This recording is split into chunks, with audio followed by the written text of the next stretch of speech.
What's up and welcome to another episode of Football Everyday, coming to you live and direct from Studio V here at the One Utama Shopping Centre in PJ. My name is Nelsen. Joining me today, special guest, K.Anand from Malaysian Insider. Good to have you back with us. Thank you. For the second week in a row. And my bro, Ian Yee. Bro, thanks for coming back. No problem. I know you're feeling a bit under the weather, but you know, it's football, right? Yep. Guys, pleasure having you on, but what a weekend of football it was, right, in general. Yeah. I mean, did you enjoy your I think the big football game maybe weekend? like to... Yeah, in terms of the title race, Chelsea overtook Man United at the top of the standings following their 2-1 win at Old Trafford. Ian, I'll start with you. First of all, I mean, Drogba was miles offside, right? Correct me if I'm wrong. Yeah, I mean, there's no argument about that, but like I know I was telling us beforehand, these things tend to even themselves out throughout the season. The unfortunate thing for United is that there were two decisions, I think both home and away, because I still remember the game away at Chelsea where John Terry scored, right? Yeah, where he had a shove at West Brom before he went for the header.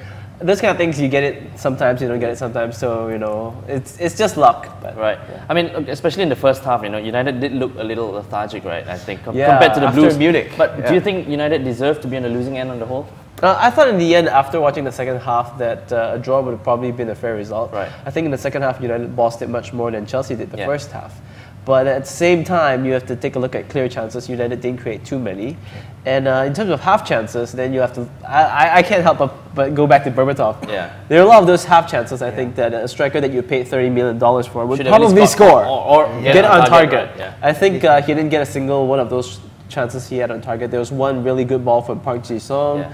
And right at the end, right, where he had a half volley kind of thing. Yeah, there are a few chances, half chances here and there. He should take those. Right. And it tells you a lot. You agree with Ian? Yeah, exactly. I totally agree. And the fact that a substitute teenager comes in and shows him how to do it. Exactly.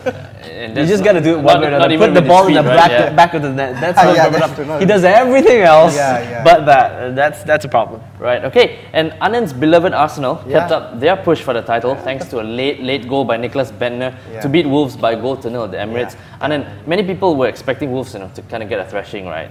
But they held their own. So all credit to Arsenal, having kept going and going.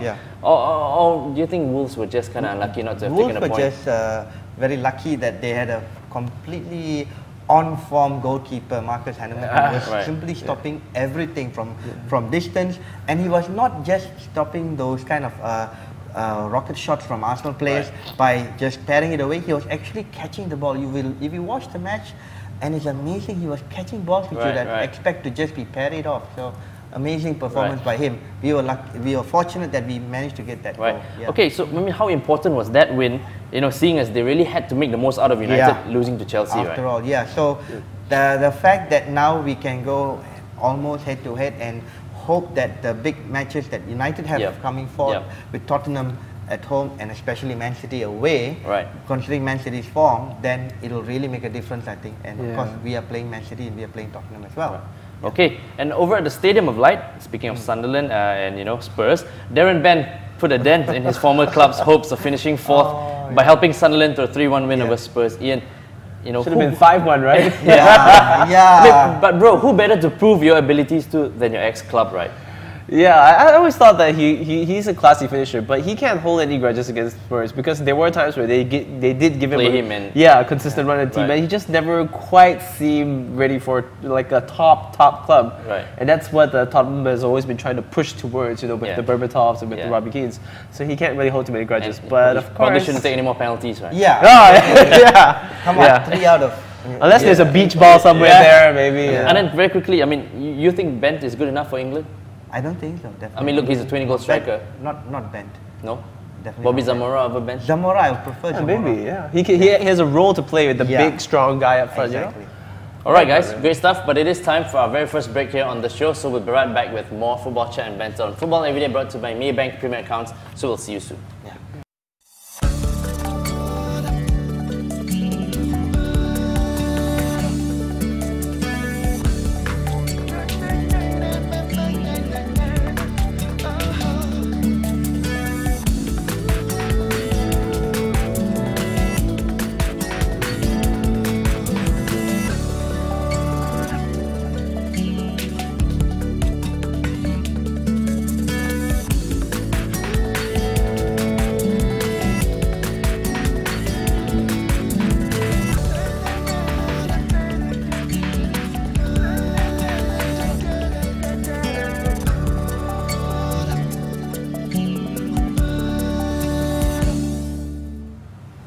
Welcome back to Football Everyday, brought to you by Maybank Premier Accounts with me, Nelsen, Ian and Anand, our guests for today.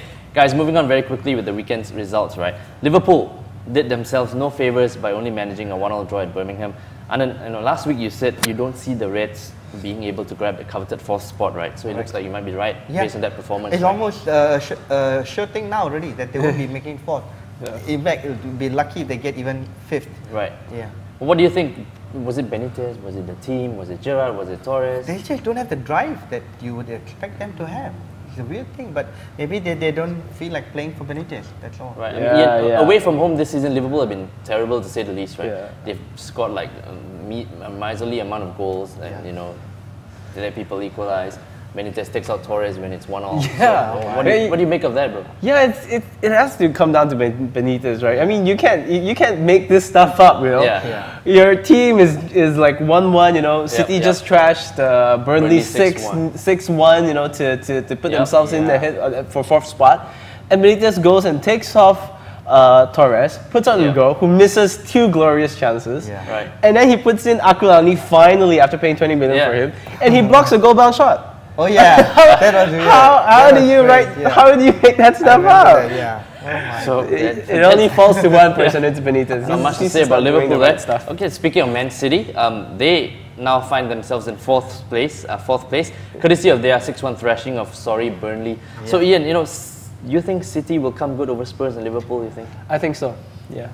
They've been really impressive, and I think now that Tevez is getting a proper run at first team football, he's really impressive. So he should be the one that will fire them ahead. And Adebayor is coming back as well and contributing, playing his part. So that's going to be a very deadly partnership for the rest of the season. So I think United and Arsenal might have to watch out. I agree. Your thoughts on Man City? That's what I was mentioning last week as well. That of the 3, I believe Man City will be the Champions League position. Yeah. All right. A quick look at the bottom, where West Ham gave themselves a bit of a survival boost by coming from behind for a 2-2 draw against high-flying Everton. Ian, the Hammers have played a game more right now, game more than Hull, but a point that no one really expected them to get at Goodison Park, right? It could be a big difference come the end of the season, right? Probably, yeah. I don't know. At first, I mean, the last time I was here, we were talking about West Ham as well. And we were saying, I don't think, no, they won't go down. They should be fine. But it's a really real threat at the moment, right? Yeah. So it's really hard to say. Everything is so tight down there. All right. Okay, time now for our email of the week, which comes from Gavin Tan, who's an Arsenal fan, just like Anand. He says Fabregas is a really, really vital player for the Gunners, along with the missing Van Persie, and their absence, could dent their chances of winning the title. Anand, look, they struggled to score against Wolves last weekend, as we know, and they've just been, comprehensively beaten, knocked out of the Champions League by classy Barcelona this morning. By Messi. By Lionel Messi. Messi. So how accurate do you think Gavin's comments are? No, I mean, Gavin's stating the obvious. The fact that, we didn't actually have a few scoring chances against Wolves. We had so many scoring chances. Going back to that, it's a goalie who helped them.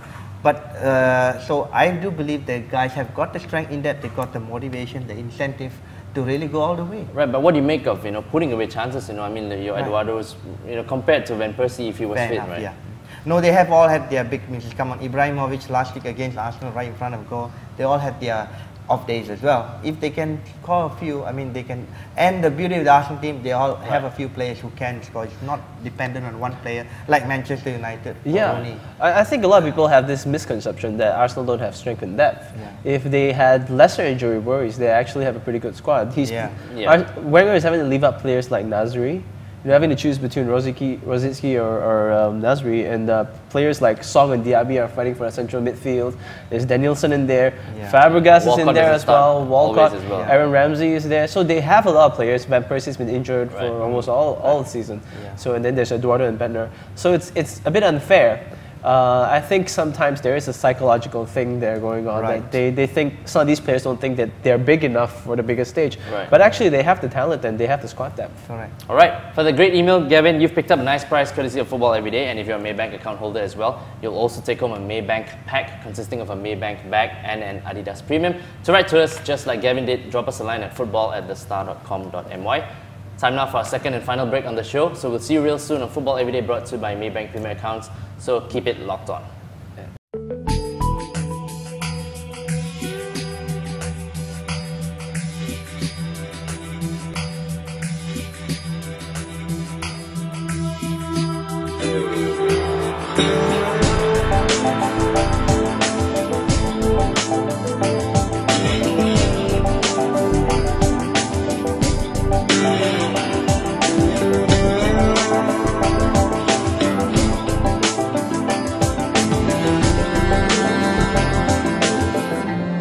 You're back with us on Football Everyday, brought to you by Maybank Premier Accounts on the third and final segment of the show. And this is, of course, where we preview the weekend's eye-catching fixtures, starting with Man United at Blackburn.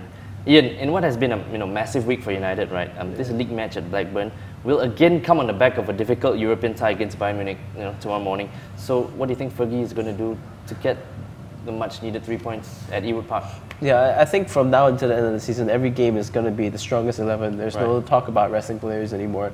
If Rooney, even by some miracle, is maybe 60-70% fit, he'll probably make the bench as well. So he's going to go all out for it. But it's going to be a tough game because Blackburn have been back to their old ways, recently. So kind of on the run as well. Yeah, exactly. So. United, we've seen the effects that a midweek Champions League game can have, in the Chelsea match. So United might be a bit slow. So there could be some difficulties in there. Probably if they win, it'll be by an odd goal. Right. And then not too long ago, Blackburn we know managed to hold Chelsea to a 1-1 draw. So like Ian said, they shouldn't be underestimated, right? Yeah, that's because that's Sam Allardyce, and he's got that right kind of. Tactics, and he knows how to play these bigger teams as well. So but Sam Allardyce loves Alex Ferguson. Yeah, that's true. BFF. BFF. So, Ian, very quickly, United will also be playing before Chelsea take on Bolton. So a win is definitely a must, right? Even if it's by the odd goal. Yeah. So I'm guessing quite similar assignments for both teams this week. Both of the physical, really English style teams. Yeah. So give me a score prediction then. I think United probably like 2-1. 2-1. Or maybe 3-1. But it'll be a win. I think it'll be a win. Alright. Okay, moving on to Upton Park, where West Ham hosts Sunderland. Anand, can the Hammers build on their result against Everton by possibly beating the Black Cats at home? I doubt it. I really don't think they have that. Because they do not have that consistency that they've not shown it at any point. Right. It could be a fluke result that they got the 2-2 draw at Everton. But they have not shown any consistency other than losing consistently. So that in that respect, I think Sunderland could build on the form of last week's thrashing of the Tottenham, and Sunderland could actually win the match. And as I said from the start, since December, West Ham will go down. And pile more misery on West Ham. Yeah. Okay. Over at the City of Manchester Stadium, meanwhile, Man City entertained Birmingham. Ian, Birmingham have held their own against many of the teams in the top half this season, right? Yeah. We know. So can you see them doing that again? Most of their good results have come at home. Yeah. So I think City will probably win this. And they've been doing so well. City should be good enough for a home win, right? Yeah, I think so. Yeah. Anand? City to win? Definitely. Most definitely. Okay, very quickly, last one, Anand. Hull play host to Burnley in what's going to be a massive 6-pointer, right? Yeah. So who would your pick be? In this case, my pick would still be Hull. In this case, Hull could win this match. They have the players, right? And Burnley are still in disarray. Right. Let alone last week's result at home to Man City. Yeah. But they don't have it in them anymore. And they're wretched away from home, aren't they? Yeah. All right. Moving on to Spain, just for a quick one, guys. The El Clasico happens at the Bernabeu this weekend. Ian, who would your pick be? Real Madrid or Barcelona? Look, Real Madrid are top, as my pick is simple. Just by goal difference. Messi. So is it I'll pick any team that has Messi in it right now. Or former United favorite Ronaldo. Yeah, I love Ronaldo. He's an awesome player, but I used to say that he does the business more than Messi. He scores the goals more than Messi does. But you can't argue with the way Messi's playing now. You just can't. Yeah, Messi's he's scoring more than your strikers are, right? Yeah.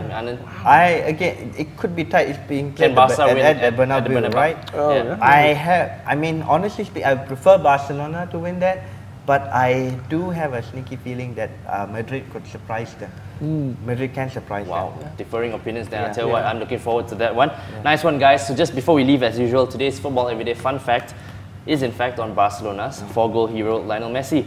Did you know, guys, that Messi is apparently dating an Argentinian girl called Antonella Roccuzzo, and they reportedly plan to wed at the end of this year. So, and then, he's the best footballer in the world right now. He's won titles and awards, and he's not going to get married. And ruin it all. And to think he's still only 22. Get married and ruin it all. He's only 22. Yeah. So you're definitely going to be seeing more of the guy, right? For sure. What do you think is he going to have a good World Cup, Anand? I don't most definitely think, because Argentina will have the World Cup that they all hoping for, and in spite of Maradona being manager. Ian, Lionel Messi.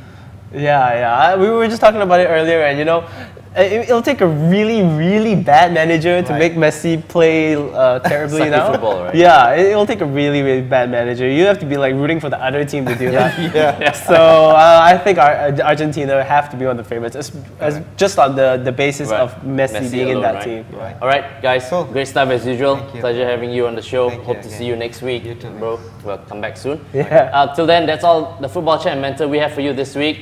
Thanks for watching. We'll see you next week on Football Everyday, brought to you by Maybank Premier Accounts. Till then, it's ciao from us here. So we'll see you soon. Thank you. That's Nice one, good. guys. That's a good roundup. Yes. Yeah. And the I fact thought that you I brought in should the have-